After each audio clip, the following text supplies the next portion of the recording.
Hello guys, welcome to a channel maths concept academy. मेरा नाम रवि, मैं आपकी मैथमेटिकल कंटेंट और साथ ही साथ केवीएस की अपडेट लेके आता हूँ। तो ये डेली इंग्लिश वोकैब वाला सेशन चल रहा है। तो इसमें हम डे 12 में आ गए हैं, ठीक है ना। और इसमें अभी हमने स्टार्ट कर रखा है रूट वर्ड्स। और मैं बार बार कह रहा हूँ कि इंग्लिश वोकैब आपको 4 से 5 नंबर दिलाएगी। चलो, होमवर्क के लिए यहाँ कॉलम बना देता हूँ और लिखते रहना। पहला होमवर्क मेरे को जो अभी अभी याद आ गया वो है सेंटीपेड, ठीक है ना। ओके अब हम आते हैं आज के हमारे जो रूट वर्ड हमने करने हैं, ठीक है ना। तो मैं बार बार कह रहा हूं कि आपको चीजें समझनी है, समझनी बहुत जरूरी है, ठीक है ना। तो अगला रूट वर्ड है दैट इज कॉल्ड ALG या फिर O, जिसे कहते हैं pen.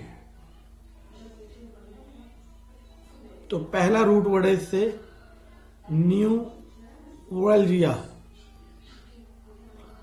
That is pain caused by a nerve. किसी नर्व के वजह से, मतलब किसी नस के वजह से जो पेन होता है दैट इज कॉल्ड न्यूरल्जिया। हर किसी की नस मुड़ जाती है ना, या हाथ में या पैर में कहीं पे नस की वजह से जो दर्द होता है उसे न्यूरल्जिया कहते हैं, ठीक है ना। अगला आता है एनल जैसिक। आपने सुना है एनेस्थीसिया, बस वही चीज होती है। A drug that makes one pain free, दर्द को जो कम कर दे। अगला होता है नोस्टैल्जिया, इसे कहते हैं अतीत की झलक, अतीत की झलक। अब देखो, अब इसे मैंने कैसे याद किया था। हम जब अपने अतीत को, पास्ट को देखते हैं, चाहे किसी का पास्ट हो, उसमें कुछ अच्छा होता है, कुछ बुरा होता है नहीं होता है, डेफिनेट होता है। तो उसमें दर्द तो डेफिनेट होता है, ठीक है ना।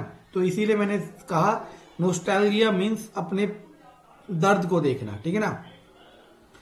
ओके, नेक्स्ट आपके पास रूट वर्ड आ रहा है। नेक्स्ट रूट वर्ड जो आपके पास है that is called COM, com या कम कह लो। इसका मतलब होता है टुगेदर या कॉमन। तो पहला इसमें होता है कोमेमोरेट।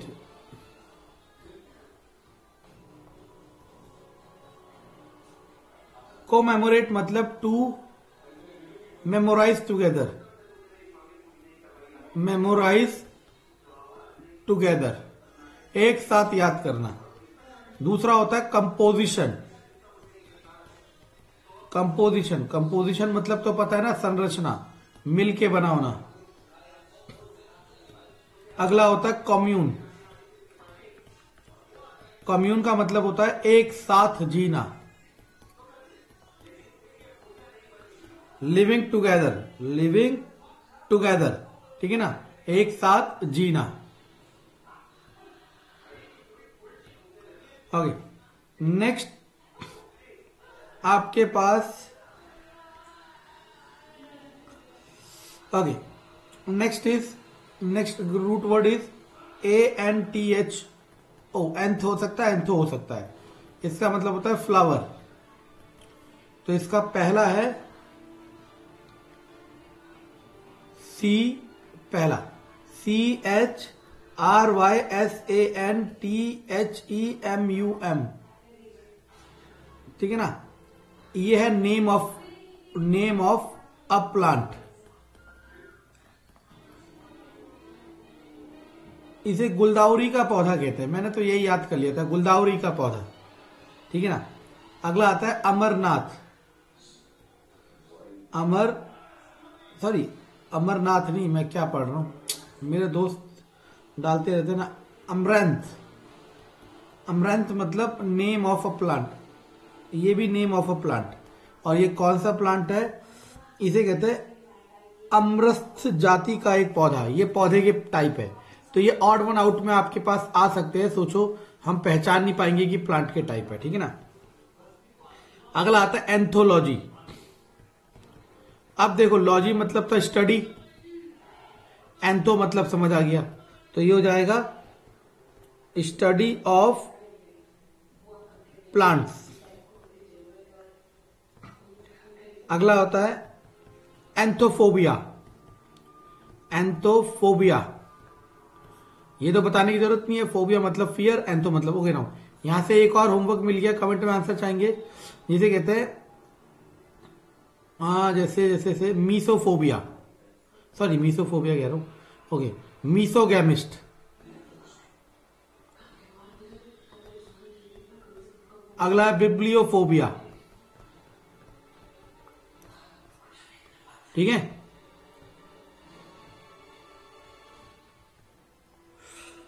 ओके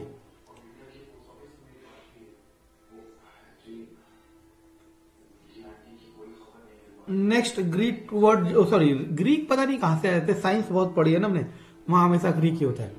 अगला रूट वर्ड है दैट इज कॉल्ड ANDR या एंड्रो होगा, इसका मतलब होता है एंड्रो, ANDR एंड्रो मैन, जैसे याद है ना, इससे बन जाएगा एंड्रोफोबिया। अगला बन जाएगा एंड्रोफिलिक, ठीक है ना। तो इसका पहला बन जाएगा, पहला है एंड्रोगायनस मतलब उभयलिंगी, उभय लिंगी। हिंदी में उभय वर्ड आपको पता होना चाहिए, उभय का मतलब दोनों होता है। देखो नाम देखो, एंड्रो मतलब हो गया मैन, गायन मतलब फीमेल यानी वुमेन, उभयलिंगी का मतलब होता है बाइसेक्सुअल या ट्रांसजेंडर, बाइसेक्सुअल या ट्रांसजेंडर। दूसरा एंड्रॉयड, देखो ये समझना, एंड्रॉयड मोबाइल तो सबके पास होंगे, एंड्रॉयड मोबाइल, इसी से एक वर्ड आता है ह्यूमनॉइड, ह्यूमनॉइड, ठीक है। ये आपका होमवर्क है, ह्यूमनॉइड भी बताना है आपको मुझे। एंड्रॉयड, एंड मतलब हो गया ह्यूमन, है ना, रॉयड मतलब सिमिलर या रिजेंबलिंग मान लो, तो ये होता है रिजेंबलिंग, रिजेंबलिंग आ ह्यूमन, जो इंसान की तरह काम करे, मानव जैसा। अब आप ये मत कहना कि मोबाइल मानव जैसा कैसे दिखता है, ठीक है ना। चलो थर्ड मिसैंड्री, देखो ये याद करना ही नहीं पड़ेगा, मिस मतलब होता है हेट, एंड्री मतलब मैन, तो ये हो जाएगा hatred towards man, hatred towards man, ठीक है ना, जो आदमियों से नफरत करे, ठीक है। ऐसे बहुत लोग या बहुत औरतें या बहुत आदमी होते हैं जो आदमी से नफरत करते हैं, ठीक है ना, तो उसे कहेंगे मिसैंड्री। ओके ओके चलो एक और रूट वर्ड आया आपके पास, ये सारे कलेक्शन बहुत कीमती है, कहीं ना कहीं से मिल तो जाएंगे ही, लेकिन अब आसानी से मिल रहे हैं तो आपको करना क्या है, याद करना है। अगला आता है एक्स्ट्रा, एक्स्ट्रो को कहते हैं EXTRO भी कहते हैं एक्स्ट्रो, ठीक है ना, के बाहर या बाहर, नाहरनी बाहर। पहला extraordinary, extraordinary, beyond ordinary, beyond ordinary. दूसरा extraterrestrial, extraterrestrial, terrestrial आर भी होता है, टेरेस्ट्रियल मतलब होता है आउटसाइड द अर्थ। चलो मैं आपसे कुछ पूछता हूं, एक होता है टेरेस्ट्रियल, टेरेस्ट्रियल एनिमल, एक होता है एक्वाटिक एनिमल। आपको मुझे दो ऐसे एनिमल बताने हैं जो दोनों में रह सकते हैं, एक्वाटिक में भी और टेरेस्ट्रियल में भी, दोनों में रह सकते हैं, ठीक है ना। चलो थर्ड वाला जो है इसे कहते हैं एक्सट्रोवर्ट। एक्सट्रोवर्ट को मतलब हिंदी तो इसका वो होता है एन आउटगोइंग पर्सन, आउटगोइंग। देखो ऐसे याद रखना, हमने कैसे याद किया था, एक होता है इंट्रोवर्ट, एक होता है एक्सट्रोवर्ट। इंट्रोवर्ट जो समझ लो शाई नेचर का हो, जो खुल के ना बोलता हो, लोगों से घुलता मिलता ना हो। और एक्सट्रोवर्ट मतलब जो बिंदास लोगों के साथ घुल मिल जाए, जो लोगों से आसानी से दोस्ती कर ले, उनके साथ बातें करे, उन्हें कहते हैं एक्सट्रोवर्ट। ठीक है ना। इसी से मेरे पास एक और क्वेश्चन आ गया आपके लिए। जैसे अभी मैंने कहा एक वर्ड होता है इंट्रोवर्ट। इंट्रोवर्ट मतलब मैं कह सकता हूं शाई नेचर का। ठीक है ना। अब मुझे आपको इसके 3 सिनोनिम्स बताने हैं। ठीक है ना। इंट्रोवर्ट के 3 सिनोनिम बताने हैं। ऐसी 2 वर्ड है, एक होता है ऑप्टिमिस्टिक, एक होता है पैसिमिस्टिक। स्पेलिंग गलत हो सकती है, काफी साल बाद कर रहा हूं। ऑप्टिमिस्टिक मतलब होता है आशावादी, मतलब जो हर चीज में सिर्फ पॉजिटिव ढूंढता है। और पैसिमिस्टिक होता है निराशावादी, निराशा जो हर चीज में सिर्फ नेगेटिव ढूंढता है। तो ऑप्टिमिस्टिक के भी 3 सिनोनिम बताने हैं आपने मुझे, पैसिमिस्टिक के भी 3 सिनोनिम बताने हैं। ठीक है ना। तो ये आज का आपका होमवर्क है। ठीक है ना। तो यही आपको कह रहा हूं, अच्छे से मन लगा के करें, डेली बेसिस पे करें। और लिखने की जरूरत नहीं है, बार बार सुन ले।